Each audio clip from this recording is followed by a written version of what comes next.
Sur les ondes d'Envol 91 FM, vous écoutez au micro de Caro et c'est Wissam Daoudi qui est au micro pour remplacer Caroline Touchette aujourd'hui.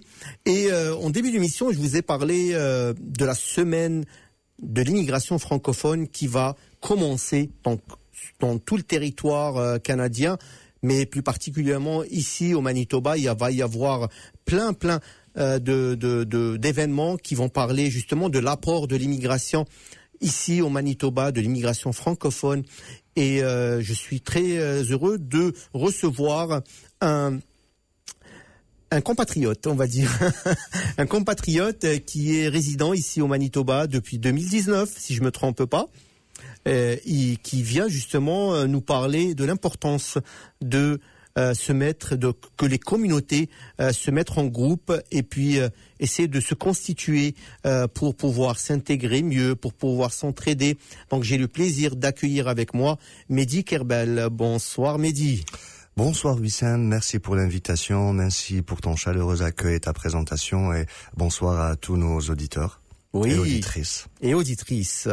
Donc merci d'avoir accepté notre invitation. Mehdi, on va parler de l'apport des immigrants francophones ici au Manitoba. On sait que c'est un environnement minoritaire qui demande beaucoup d'efforts pour s'intégrer. Et les communautés qui viennent surtout d'Afrique essayent de se constituer en groupe, essaient de créer des associations, créer des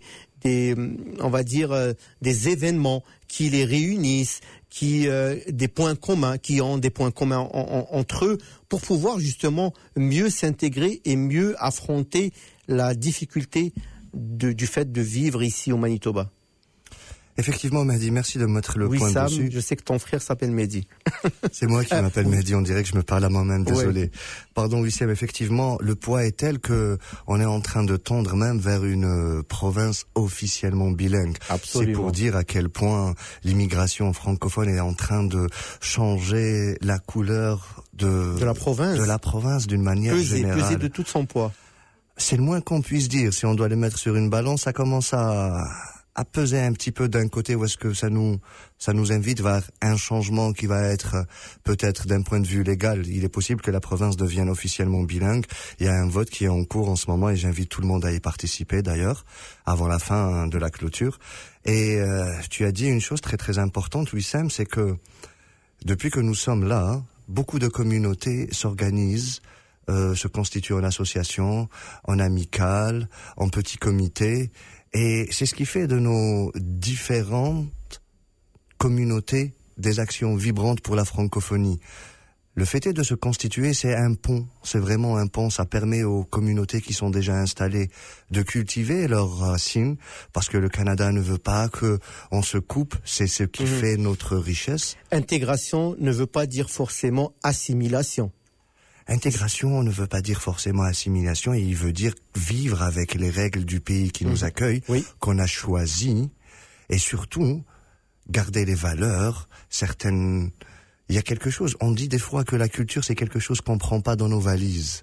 La langue, les habits, la cuisine, c'est quelque chose qui se transmet et qui fait vraiment partie de chaque communauté. Et le fait est de pouvoir se réunir et se constituer, c'est un endroit idéal et une communauté privilégiée pour pouvoir non seulement partager nos racines, véhiculer toutes ces valeurs avec les futures générations qui vont être installées à long terme ici, j'espère. Et pour nos enfants aussi, qui seront un peu plus, on va dire, intégrés que nous. Nous, peut-être on est la première génération, mais nos enfants vont pouvoir vivre pleinement leur intégration après. Absolument, oui. Imaginez, c'est comme si c'était un arbre qui avait des racines de l'autre côté de l'océan et qui a ses feuilles de ce côté de l'océan. Tu peux imaginer l'envergure. Donc c'est à eux qui vont avoir à transmettre tout ça. C'est peut-être un peu lourd pour eux, mais nous faisons tout ça pour que nous allons essayer de nous constituer pour faire en sorte que ces gens-là, pour qui nous sommes venus, les futures générations, les gens qui sont avec nous, qui sont de la même génération que nous, peuvent partager ensemble et rayonner encore plus vers l'extérieur. Tu as dit un mot à l'instant, essayer. On va essayer. Parlons de la communauté algérienne ici au Manitoba. Il y a quelques années, tu es là depuis 2019, mais apparemment, les tentatives de former une association, ça date pas d'aujourd'hui, Mehdi. Il y en a eu, je pense qu'il y en a eu, de mon souvenir à moi, 2 tentatives. 2016. Je pense, oui, il y en a eu aussi. Moi, je suis venu en début 2020, pardon, Wissem. Il y en a eu aussi juste avant que j'arrive, en 2019. Et depuis que je suis là, il y a eu une tentative, ça fait pas longtemps, mais il y a eu des petits soucis de coordination, peut-être des problèmes d'ego, peut-être des problèmes de communication, qui ont fait en sorte que ça n'a pas pu aboutir, et nous continuons à garder espoir que nous avons assez de bons représentants pour pouvoir nous constituer d'une manière constructive pour notre communauté algérienne et pour la communauté manitobaine. Il faut laisser de côté, on va dire, Mehdi, un peu les égos, les affaires personnelles, et essayer de marcher dans un même chemin. C'est pour notre bien à tous, parce que une association ou un comité ou quelque chose qui se constitue pour une communauté, ça ne peut que être bénéfique pour ses membres. Ça ne peut que être bénéfique pour ses membres si c'est conditionné par une vision claire dès le début, par une communication. Voilà, la vision, c'est ce qui va communiquer nos objectifs. C'est l'histoire qu'on va raconter par rapport à nos objectifs. Peut-être que il faudrait éviter le modèle conventionnel de président, vice-président. Peut-être qu'il faudrait penser à se constituer en directoire. Oui. Ça serait peut-être un peu plus sympathique, plus collégial. C'est beaucoup plus démocratique et plus ouvert. Et puis c'est la majorité qui vote. Et puis par exemple, si quelqu'un me dit qui a le droit de voter, qui n'a pas le droit de voter, on pourrait fixer dans nos statuts le fait est que, ok, si tu as envie de voter, il va falloir acheter ton droit de vote en payant ton adhésion, ce qui est tout à fait normal. Si tu as envie d'avoir une voix, il faut avoir un poids sur la balance, et à partir de ce moment-là... Il faut avoir ses 18 ans. Déjà, je pense que oui, c'est légal au Canada à partir de 18 ans. Donc déjà, de toutes les façons, on est conditionné par l'environnement légal dans lequel on vit. Mais en dehors de cela, je pensais plus à la manière de diriger les associations, comment elles vont s'articuler. Pensez à un directoire ou un petit conseil d'administration, je sais pas ce que tu me comprends, Wissem, mais quelque chose qui ne met pas forcément en avant une personne avec un statut, ça pourrait être lourd. Tu connais notre communauté est exigeante et ambitieuse, donc il faudrait faire en sorte qu'on puisse communiquer d'une manière coordonnée sans qu'une personne puisse se brûler les ailes ou être surexposée et faire en sorte d'avancer dans un but bien commun. Et c'est en faisant des directoires, des conseils, des groupes comme ça où est-ce qu'on est élu, partenaire et adhérent. Ok. En même temps. On fait le même travail, enfin les mêmes postes en même temps. On est à la fois dirigeant, on est à la fois membre et on est à la fois, comme tu viens de le dire, c'est quoi le mot que tu as utilisé? J'ai dit qu'on devrait être chargé, élu et adhérent. Et adhérent. Élu. Voilà. Et pour pouvoir être élu, il va falloir qu'on vote, et pour pouvoir voter, il va falloir être adhérent. Je pense que c'est une logique assez solide qui peut tenir, et j'invite les gens de ma communauté à y réfléchir et peut-être à se réunir encore une fois pour se constituer d'une manière plus constructive et à voir vraiment à long terme. Wissem, c'est pas toi à qui je vais dire que nous avons beaucoup de choses et de trésors cachés à montrer. Absolument. Et ça serait vraiment joli et bénéfique pour toute la communauté.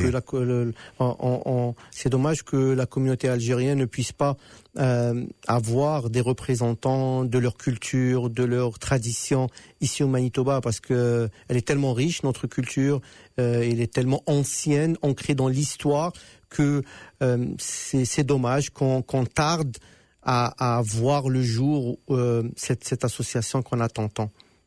Il y a un dicton algérien, je vais me permettre de te le traduire et de te le dire. Avec plaisir. Je vais le dire en français, comme ça tout le monde va comprendre. Les bonnes choses tardent à venir. Je vais le traduire en algérien dialectal, si tu permets. Ce qui veut dire que pour pouvoir construire quelque chose de bien qui tient la route, on a besoin d'un peu de temps de réflexion, de trouver des personnes qui ont la vision, l'expérience, la maturité nécessaire pour pouvoir mener ça à bien. J'espère que ce que tu trouves dommageable, toi, aujourd'hui, je partage ça avec toi. Ça sera un investissement en temps pour plus tard, pour briller encore mieux.